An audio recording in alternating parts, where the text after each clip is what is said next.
ഈ ഒരു 390 തിരിച്ചുപോക്കൊന്നും ഇല്ല എന്നുള്ളത് ഓർക്കുമ്പോഴും ചെറിയ വിഷമം വരുന്നുണ്ട്. തീർച്ചയായിട്ടും ഇപ്പം നിലവിൽ സ്പീഡ് 400 ഒരു 40 bhp എന്നൊക്കെ ഉള്ളത് പുതിയ എഞ്ചിനും ആ 373cc എഞ്ചിനും ഒക്കെ ഇനി ഓടിച്ചിട്ട് BS4 ഓടിച്ചപ്പോഴും വ്യത്യാസം ഉണ്ടായിരുന്നു, BS4 BS6 ഓടിച്ചപ്പോഴും വ്യത്യാസം ഉണ്ടായിരുന്നു. അപ്പോൾ ഇതിപ്പം അത്രയും ചെറിയ വ്യത്യാസങ്ങൾ വന്നിട്ട് പോലും നമുക്കത് ഫീൽ ചെയ്തിട്ടുണ്ടായിരുന്നു.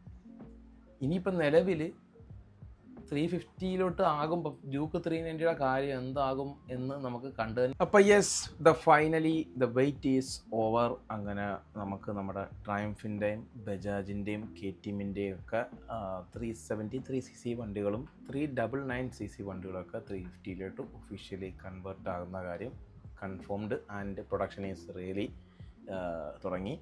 അപ്പം ഇതിൻ്റെ ലോഞ്ച് ആദ്യഘട്ടത്തിൽ ട്രയംഫിൻ്റെ ആകും, പിന്നെ അത് കഴിഞ്ഞ് ബജാജ്, അത് കഴിഞ്ഞ് പിന്നെ KTM, അങ്ങനെയൊക്കെ അതിൻ്റെ ഘട്ടം ഘട്ടമായിട്ട് നമുക്കതിൻ്റെ ആ ഒരു ലോഞ്ചും കാര്യങ്ങളൊക്കെ പ്രതീക്ഷിക്കാം.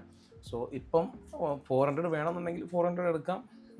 400 ഫുള്ളി ഡിസ്കണ്ടിന്യൂ ചെയ്യുന്നില്ല, അത് വിദേശത്തെ മാർക്കറ്റിലോട്ട് എക്സ്പോർട്ടും കാര്യങ്ങളൊക്കെ ചെയ്യുന്നുണ്ട്.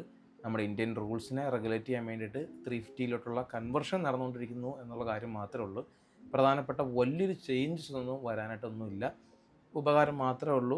ഫ്യൂൽ എഫിഷ്യൻ്റ് ആകും, അതുപോലെ തന്നെ പ്രൈസിൽ വലിയ വ്യത്യാസങ്ങളൊന്നും വരുത്തില്ല, കുറച്ച് കുറയും, അങ്ങനെ ഒരുപാട് ഗുണങ്ങളുണ്ട്. അതുകൊണ്ട് തന്നെ 400 ഇപ്പോൾ ചാടിക്കയറിപ്പോൾ എടുത്തോളാം ഞാൻ പറയത്തില്ല. 400 വേണ്ടവർക്ക് 400 പോകാം. ഒരു ലിമിറ്റഡ് എഡിഷനായിട്ട് നമുക്കത് യൂസ് ചെയ്യാം. നിങ്ങൾക്ക് കുറച്ചും കൂടെ അഫോർഡബിളായിട്ട് വണ്ടി വേണം, അതുപോലെ തന്നെ കുറച്ചും കൂടെ എന്താ പറയുക, ഒരു 350cc അണ്ടറിൽ വരുന്നത് കൊണ്ട് തന്നെ എഫിഷ്യൻ്റ് ആയിട്ടുള്ള ഒരു മൈലേജും നമുക്ക് പ്രതീക്ഷിക്കാം. വലിയൊരു ചേഞ്ച് അല്ല, ചെറിയൊരു ചേഞ്ച് നമുക്ക് പ്രതീക്ഷിക്കാം എന്നുള്ളൊരു പ്ലസ് പോയിൻറ്റും ഈ ഒരു കൺവെർഷനിലോട് കൂടി 350cc ഉണ്ട്. 6-ാം തീയതിയാണ് ഇത് ഈ വണ്ടിയുടെ ലോഞ്ച്. 7-ാം തീയതി ഒക്കെ ആകുമ്പോഴത്തേക്ക് നമുക്ക് ആ വണ്ടിയുടെ വീഡിയോയും കാര്യങ്ങളൊക്കെ അപ്ലോഡ് ചെയ്യാം. ഞാനത് പോകുന്നുണ്ട്, ചെന്നൈ വെച്ചായിട്ടാണ് അതിൻ്റെ ലോഞ്ചും കാര്യങ്ങളൊക്കെ നടക്കാനായിട്ട് പോകുന്നത്. സോ അതിൻ്റെ കുറച്ച് സ്പെക്കും കാര്യങ്ങളൊക്കെ നമുക്ക് അറിയാൻ സാധിച്ചിട്ടുണ്ട്. അത് കൺഫേംഡ് ആണോ എന്ന് വെച്ച് കഴിഞ്ഞാൽ ഒഫീഷ്യലി കൺഫേംഡ് അല്ല, നമുക്ക് നെറ്റിൽ കൂടെ ഒക്കെ കുറച്ച് ലീക്കായിട്ട് കിട്ടിയ സംഭവങ്ങളൊക്കെയാണ്. അതായത് നമുക്കെല്ലാവർക്കും അറിയാവുന്നതുപോലെ തന്നെ ഡിസൈനിലോ വണ്ടിയുടെ സ്പെക്കിലോ, അല്ലെങ്കിൽ സ്പെക്കിലല്ല, വണ്ടിയുടെ ആ ഒരു ഫീച്ചേഴ്സിലോ ഒന്നും തന്നെ ഒരു മാറ്റവും ഇല്ല. സെയിം ആസ് എയർലിയർ എങ്ങനെയാണോ അതുപോലെ തന്നെ നമുക്ക് കിട്ടും. വണ്ടിയുടെ എൻജിൻ സൈസ് എന്തായാലും കുറയും. അതായത് ആ 398 എന്ന് പറയുന്ന ആ ഒരു CCന്ന് 349 അപ്പോൾ ഒരുപാട് പേര് ചോദിക്കും, ബ്രോ പവർ കുറയത്തില്ലേന്ന്. പവർ അങ്ങനെ വേണ്ട വലിയൊരു രീതിയിലോട്ട് എന്തായാലും കുറയാനായിട്ട് പോകുന്നില്ല എന്ന് തന്നെയാണ് അറിയാൻ സാധിച്ചിരിക്കുന്നത്. ഒന്നാമത്തെ കാര്യം, അത്ര മാസീവായിട്ടുള്ളൊരു CC ഡിഫറൻസ് ഒന്നും വരുന്നില്ല.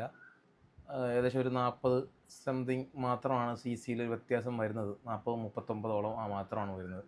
അതുകൊണ്ട് തന്നെ വലിയൊരു ഡിഫറൻസ്, ഒരു 2-3 bhpയിൽ ഒരു വ്യത്യാസം വന്നേക്കാം എന്ന് പറയപ്പെടുന്നു. അതിപ്പം നമ്മുടെ പൾസറിലോട്ടൊക്കെ വരാനാണെങ്കിൽ 43 എന്നുള്ളത് 41 ആവും. BHP എന്നൊക്കെ ഉള്ളത് 2 ഒക്കെ കുറയാൻ ചാൻസ് ഉണ്ട്. പിന്നെ അത് ഒരു ഫൈൻ ട്യൂൺ ചെയ്ത് എയർലിയർ RPMലേക്ക് പവർ കൂടുതൽ ടോർക്കും കാര്യങ്ങളൊക്കെ കൊടുക്കുകയാണെങ്കിൽ അത് കോമ്പൻസേറ്റ് എന്തായാലും ആവും. ടോപ്പ് സ്പീഡിലൊക്കെ ചെറിയൊരു വ്യത്യാസം വരും എന്നുള്ള കാര്യങ്ങളൊക്കെ മാത്രമേ ഉള്ളൂ. എന്തുകൊണ്ടും ഈ ഒരു നിയമം കൊണ്ട് ഇനി വാങ്ങാൻ നിൽക്കുന്ന ആൾക്കാർക്ക് ചെറിയൊരു ഗുണമുണ്ടാകും, എടുത്ത ആൾക്കാർക്കും ഗുണമുണ്ട്. കാര്യം ലിമിറ്റഡ് എഡിഷൻ പോലെ എന്തായാലും ഇന്ത്യയിലേക്ക് മാറുകയാണ് ഈ വണ്ടികളൊക്കെ. ഇനി ഒരു 390 തിരിച്ചുപോക്കൊന്നും ഇല്ല എന്നുള്ളത് ഓർക്കുമ്പോഴും ചെറിയ വിഷമം വരുന്നുണ്ട്. തീർച്ചയായിട്ടും ഇപ്പം നിലവിൽ സ്പീഡ് 400 ഒരു 40 bhp എന്നൊക്കെ ഉള്ളത് ഒരു 38 39 ഒക്കെ ആവാം.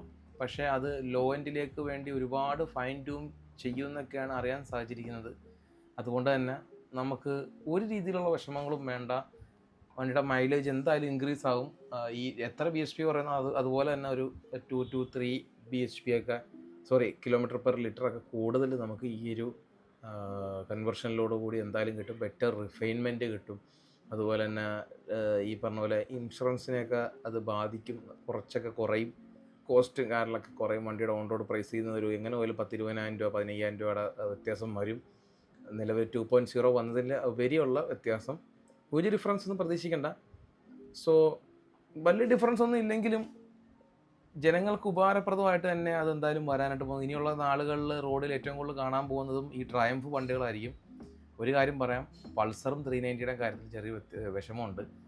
373 ആ പഴയ Gen 2 കണ്ട ആ ഒരു എൻജിൻ ഉണ്ടല്ലോ, BS4 കണ്ട ആ ഒരു 390 എൻജിൻ അതിനി ഇല്ല.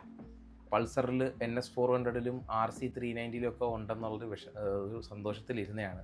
ഇനിയിപ്പോൾ ആ ഒരു എൻജിൻ നിലവിൽ പുതിയ എൻജിനും ആ 373cc എൻജിനും ഒക്കെ ഇനി ബാക്ക് ടു 350cc പോവുകയാണ് എന്നുള്ളൊരു കാര്യമാണ് നമുക്ക് എല്ലാവർക്കും അറിയാൻ സാധിക്കുന്നത്. പൾസറിൽ കാര്യമായിട്ടുള്ള ഡിഫറൻസ് വരത്തില്ല, ട്രയംഫിലും വരത്തില്ല. ഡ്യൂക്ക് 390-ൽ ഉള്ളൊരു പ്രശ്നം എന്ന് വെച്ച് കഴിഞ്ഞാൽ ഡ്യൂക്ക് 390 എന്ന് പറഞ്ഞാൽ പെർഫെക്റ്റ്ലി പ്രിസൈസ് ചെയ്ത് വെച്ചിരിക്കുന്ന ഒരു മെഷീനാണ്. അതിനകത്ത് എന്തെങ്കിലും ഒരു വ്യത്യാസം വരുത്തി കഴിഞ്ഞാൽ അത് നമുക്ക് അറിയാൻ പറ്റും. അത് പറയാൻ കാര്യം എന്ന് പറഞ്ഞാൽ BS3 ഓടിച്ചിട്ട് BS4 ഓടിച്ചപ്പോഴും വ്യത്യാസം ഉണ്ടായിരുന്നു, BS4-ൽ നിന്ന് BS6 ഓടിച്ചപ്പോഴും വ്യത്സം ഉണ്ടായിരുന്നു. അപ്പോൾ ഇതിപ്പം അത്രയും ചെറിയ വ്യത്യാസങ്ങൾ വന്നിട്ട് പോലും നമുക്കത് ഫീൽ ചെയ്തിട്ടുണ്ടായിരുന്നു. ഇനിയിപ്പം നിലവിൽ 350 ആകുമ്പോൾ ഡ്യൂക്ക് 390-യുടെ കാര്യം എന്താകും എന്ന് നമുക്ക് കണ്ടു തന്നെ അറിയണം. ഭാവിയിൽ ട്വിൻ സിലിണ്ടറൊക്കെ വരുന്നുണ്ട്, അത് വേറെ കാര്യം. 400cc 500cc ഒക്കെ ആക്കി വരുന്നുണ്ട് വലിയ വിലയൊക്കെ ആയിട്ട്. പക്ഷേ ആ വ്യത്യാസം എന്താണെന്ന് നമുക്ക് കണ്ടു തന്നെ അറിയണം തീർച്ചയായിട്ടും. നിങ്ങളെപ്പോലെ തന്നെ ഞാനും വെയിറ്റ് ചെയ്തിരിക്കുകയാണ്. KTM ആണ്, ട്യൂണിങ്ങിൻ്റെ കാര്യത്തിൽ ഒരു വ്യത്യാസമില്ല. തീർച്ചയായിട്ടും ബെറ്റർ ആയിട്ടുള്ളൊരു സംഭവമായിട്ട് തന്നെ മാറും എന്ന് തന്നെ നമുക്ക് പ്രതീക്ഷിക്കാം. ഒരു തർക്കം വേണ്ടതിനകത്ത്. സോ ഇതൊക്കെ തന്നെയാണ് വണ്ടി വാങ്ങാൻ നിൽക്കുന്ന ആൾക്കാർക്ക് വേണ്ടിയിട്ട് ഞാൻ ജസ്റ്റ് ഒന്ന് പറഞ്ഞേക്കുന്നൊരു കാര്യം.